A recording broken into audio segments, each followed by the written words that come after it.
Guys, today we're carrying on with numbers and values or place values, and today we're specifically going to look at expanded notations. So what you have to note about expanded notations is that you're dealing with the sum of each and every place value that has been presented in front of you. So what is a place value? I stated in lesson 1 that a place value is also referred to as a term. So just to give you a recap with the place values or the terms, we have the unit, which is the last one. We have the tens, the second last. We have the hundreds, which is the third last. We have the thousands. So let me just write T, small letter H. So these ones are the only ones that we're going to focus on or here in this lesson. So I wrote an example down here that we have 6162. So how do you write an expanded notation of 6162? So I divided my things here so that I can have a unit, a 10, or tens, hundreds, and thousands. So for me to have such, what do? I go back to lesson 2 and learn how do I divide each. So since 2 is the last one from my right hand side, it means that it is going to be my unit. Okay, so since 6 is the second one from my right hand side, it means that it's going to be 60 under the tens. You see, so since my 1 there is number 3 from my right hand side, it means that it's going to fall under the hundreds. But I added zeros here because I want us to write an expanded notation. So the last one we have is 6 there. So the 6 is number 4 from my right hand side going to the left hand side. So it means that now I'm going to have the 6 with 3 zeros under what? Thousands. Because thousands has 4 numbers. So for you to write an expanded notation for this number, you're going to have that plus that plus that plus that. So it's 6,000 plus 100 plus 60 plus 2. Let me write it down here. So it means that if you have that, you are done with expanded notations. I hope this makes sense. So now we're looking at number 4. Number 4 says, look at the first example, A.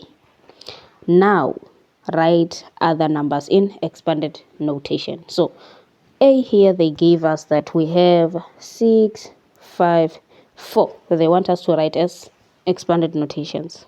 What did they do? Firstly, remember we look at this, we go that way. So 4 is the last one. It means that it is our unit. So let's say 4 plus. 5 is our second number. It means that we're going to say 50. And then we're going to have a plus there. 6 is our last one. So it's going to be, or is our last one, which is the third one. It's going to be 6. Let me draw a line there. 0, 0. So now you're done. So it's tick for that, and tick for that. 100% for that.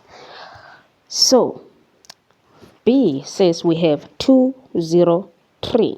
What am I going to have? I'm going to have a 3 as a unit. Why? Because 3 is the last number from my right hand side. So I'm going to have a 3 here. I write my plus there. The second number there is 0. And remember, we can conclude and say 0 is nothing. So it means that we're going to jump from the 0 and go to the third one.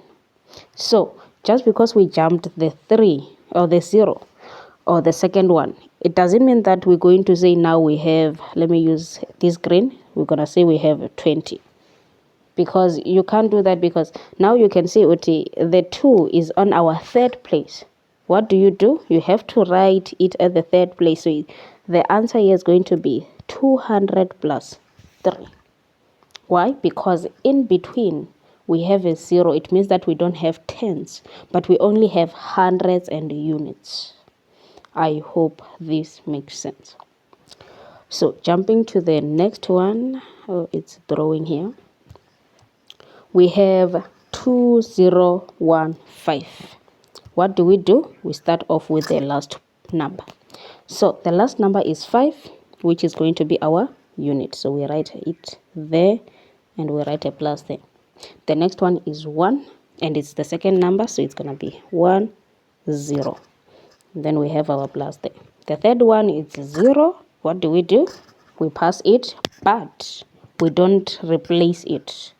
What are we going to do? We have a 2 there. We count. 2 is number 4. It means that in front of it there will be 1, 2, 3 zeros. And that is how you write an expanded notation for that one.